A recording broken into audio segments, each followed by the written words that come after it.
Hello everyone, very warm welcome to all of you. और होली के इस पावन पर्व पे आप सभी को और आपके परिजनों को बहुत सारी ढेर सारी शुभकामनाएं।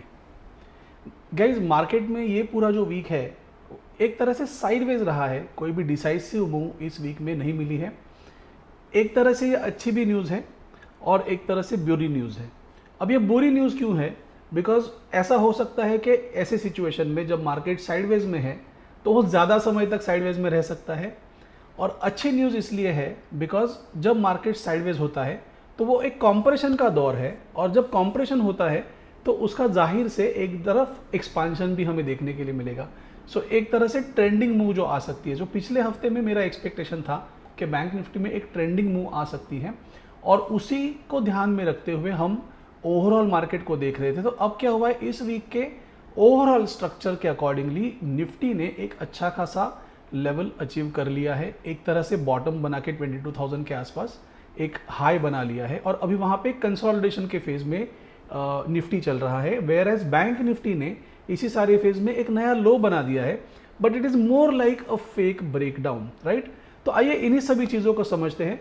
आज के वीडियो में हम क्या करेंगे, लगभग एक 12 से 15 मिनट का वीडियो होगा, और आज हम ये चीज़ें देखेंगे कि इंडिविजुअल एनालिसिस जब हम चार्ट का करते हैं और इस पर्टिकुलर फेज में, जैसे कि अभी निफ्टी और बैंक निफ्टी इंडाइसेस में उतनी ज़्यादा हमें मोमेंटम नहीं दिखाई दे रही है या वोलेटिलिटी नहीं दिखाई दे रही है, जिस वजह से ऑप्शन ट्रेडर्स स्पेशली बहुत अच्छे ट्रेड्स वहाँ पे कर नहीं पा रहे, या अच्छे ट्रेड्स उनके सामने नहीं आ रहे हैं जहाँ पे अच्छा रिवॉर्ड हो।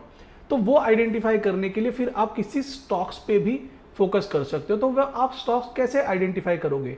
जैसे फॉर एग्जांपल अगर हम बैंकिंग इंडेक्स की बात करें, बैंक निफ्टी की बात करें, तो इस समय पे बैंक निफ्टी में ट्रेड्स उतने अच्छे नहीं हो रहे हैं, इंट्राडे में ट्रेड मिल रहे हैं, लेकिन पिछले मेरे ख्याल से पिछले 4 से 5 दिनों में कोई भी ट्रेड बैंक निफ्टी में मुझे नहीं मिला है।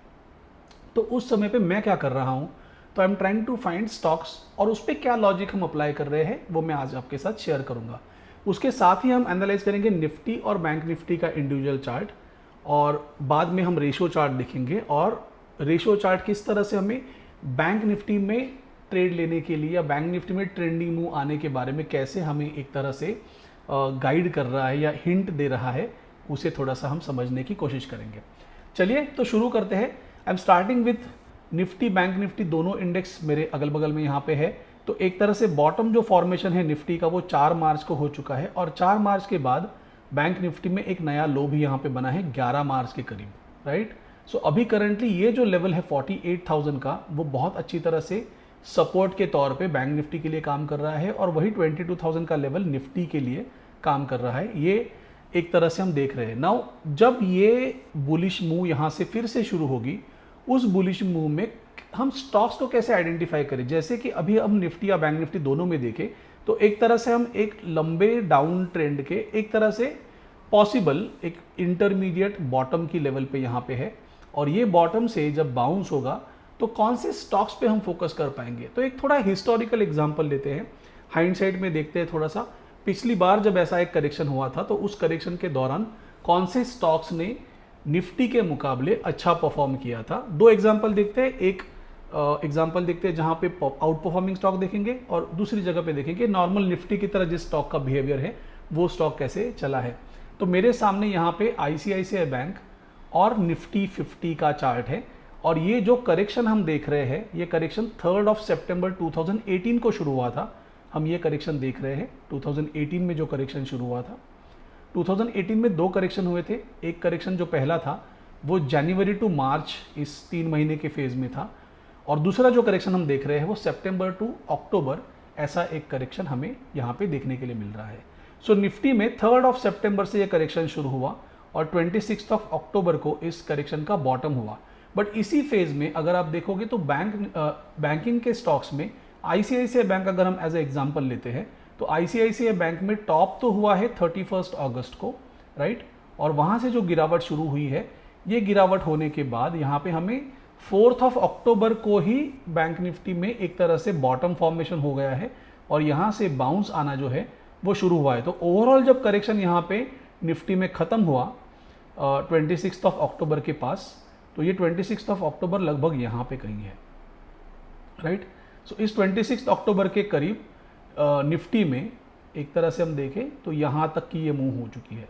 इसका मतलब क्या होता है कि जितना ये करेक्शन हुआ था उस करेक्शन के लगभग 50% का रिट्रेसमेंट ऑलरेडी आईसीआईसीआई बैंक ने करेक्शन खत्म होने से पहले ही दे दिया है। Let us measure it. एक बार इसे मेजर करते हैं। सो इस हाई से लेके इस बॉटम तक अगर मैं इसे प्लॉट करता हूं तो ये 38 मतलब 61% उसने रिट्रेस कर लिया है खुद को, राइट।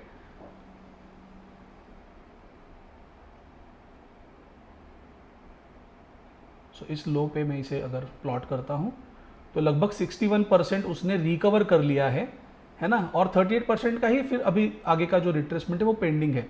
लेकिन मजे की बात यह है कि ये 38% का जो बचा हुआ रिट्रेसमेंट है वो एग्जैक्टली नेक्स्ट डे जिस दिन बॉटम फॉर्मेशन हुआ और अगले दिन जहां से निफ्टी का बाउंस होना शुरू हुआ उसी दिन हमें आईसीआईसीआई ने प्रीवियस हाई के ऊपर अपना प्राइस को लेके गए यहाँ पे। हाँ, जैसे हम यहाँ पे देखेंगे 29 अक्टूबर को प्राइस ऑलरेडी प्रीवियस हाई के ऊपर चला गया। प्रीवियस हाई यहाँ पे था कहीं पे, राइट।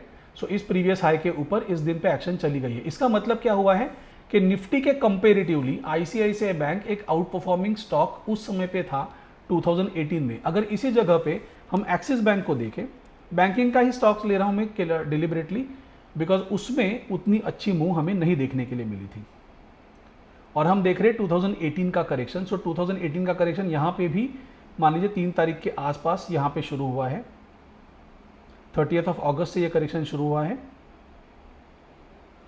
इसे कॉपी करते हैं और यहाँ पे पेस्ट कर देते हैं। सो लगभग ये 3 तारीख से लेके 26 तक का। अब इसमें क्या हुआ है, ये भी गिरता गया निफ्टी की तरह और निफ्टी में बॉटम फॉर्मेशन होने के बाद इसने अपना रैली देना शुरू किया। तो कंपेरेटिवली अगर हम देखें तो ICICI bank was a outperforming stock with respect to Axis bank in 2018। तो ये एग्जांपल मैंने दिया है। ऐसे ही आप अगर ओवरऑल ट्रेंड को देखते हो and then if you calculate तो I am sure even in this current phase you will find certain stocks, banking stocks और अदरवाइज भी स्टॉक्स है जो करंटली आउट परफॉर्म कर रहे हैं मार्केट को। और उन्हीं स्टॉक में जल्दी से हमें तेजी देखने के लिए मिलेगी, जबकि निफ्टी में जब भी बॉटमिंग और एक रिकवरी की प्रोसेस शुरू हो तो वो स्टॉक्स में आपको जल्दी से तेजी देखने के लिए मिलेगी। तो वो स्टॉक पे आपको फोकस करना चाहिए। दूसरी इंपॉर्टेंट पॉइंट ये है, करंट सिचुएशन में बैंक निफ्टी में आप अगर देखोगे तो वीकली एक्सपायरीज जो है वो बंद हो चुकी है। So because the weekly expiries are no more happening taking place in bank Nifty, तो नेचुरली बैंक निफ्टी का जो लिक्विडिटी है वो कम हो चुका है, यानी कम ट्रेडर्स बैंक निफ्टी में ट्रेड करने के लिए पार्टिसिपेट कर रहे हैं। सो नेचुरली यहाँ पे वॉल्यूम कम है और मूवमेंट और वोलेटिलिटी भी कम है। तो ये रिटर्न तभी होगा जब यहाँ पे एक ट्रेंडिंग मूव बन जाएगी। Trending move can be in form of anything. Let's say government की कुछ अनाउंसमेंट होती है, लेट्स से फाइनेंस मिनिस्टर कुछ अनाउंसमेंट करते हैं या आरबीआई के जो गवर्नर है उनकी तरफ से कुछ अनाउंसमेंट आती है और यहाँ पे टिपिकली बैंक्स के लिए कुछ अगर उसमें प्रोविजन है तो ये बैंकिंग इंडेक्स में बहुत जल्दी से हमें तेजी ऐसी मिल सकती है 800 या 1000 पॉइंट की। अगर ये ऐसी कुछ सिचुएशन होती है तो that will bring the momentum और liquidity volatility back to banking index. But जब तक ये नहीं होता है तब तक आई अफ्रेड कि ये ऐसे ही साइडवेज के चक्कर में चलता रहेगा। रेंज तो फिर भी ऐसी ही रहेगी 48,000 से लेके 49,500 का। यहाँ पे इसे 49,500 पे लेते हैं, थोड़े अपने एक्सपेक्टेशंस को मैनेज करते हैं, राइट।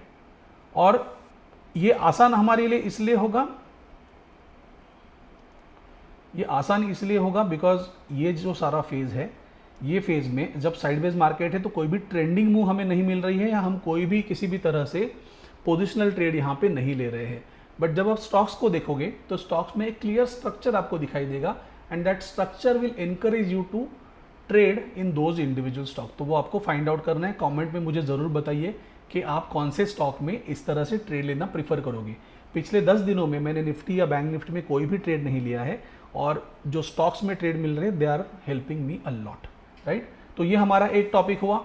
अब इंडिविजुअली अगर निफ्टी की बात करें तो निफ्टी में करंटली हमारा जो सपोर्ट लेवल है 22,300 का उसे होल्ड कर रहा है। 22,300-400 का जो लेवल है इसे होल्ड कर रहा है और यहाँ से हमें एक तरह से बाउंस देखने के लिए मिलना चाहिए।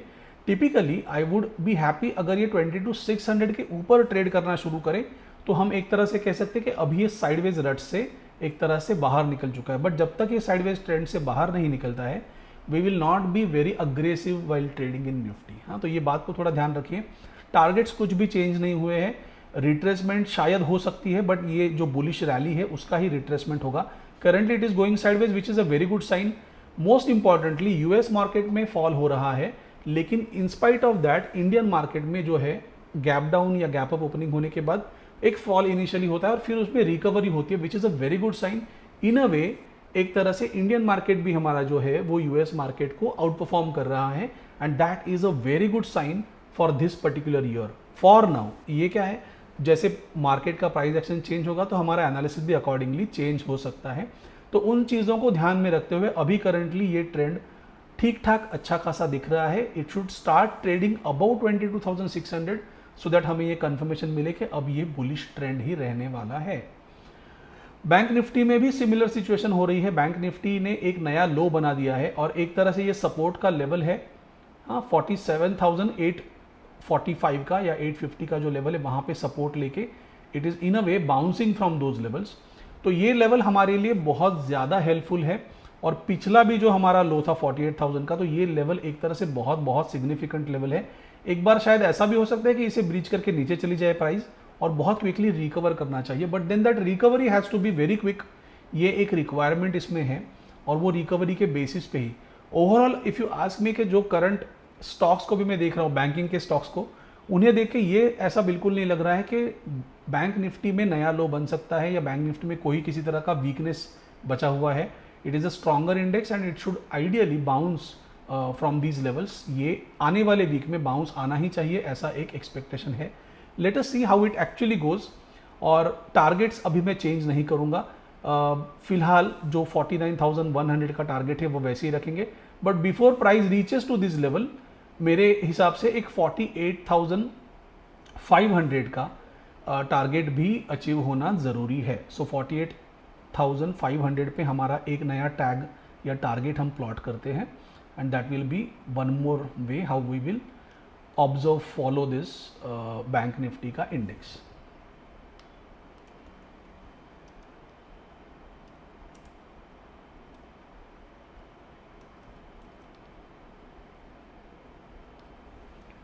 राइट, सो ये एक टारगेट हमारा पहला होगा और once this target is achieved 48,500 फिर हम 49,000 की तरफ बढ़ना शुरू करेंगे। This is how I am looking at the market right now. अगर हम रेशियो चार्ट पे देखें तो रेशियो चार्ट बारी बारी से निफ्टी जब आउट परफॉर्म कर रहा है तो वो सारा ये फेज़ है, और बैंक निफ्टी जब आउट परफॉर्म कर रहा है तो फेज़ वो हमारा यहाँ जहाँ पे ग्रीन बार हमारे मिल रहे हैं। तो अगेन एक तरह से बैंक निफ्टी के आउट परफॉर्मेंस का फेज़ यहाँ पे शुरू हो रहा है, and hopefully we will get a very strong bullish candle in coming week.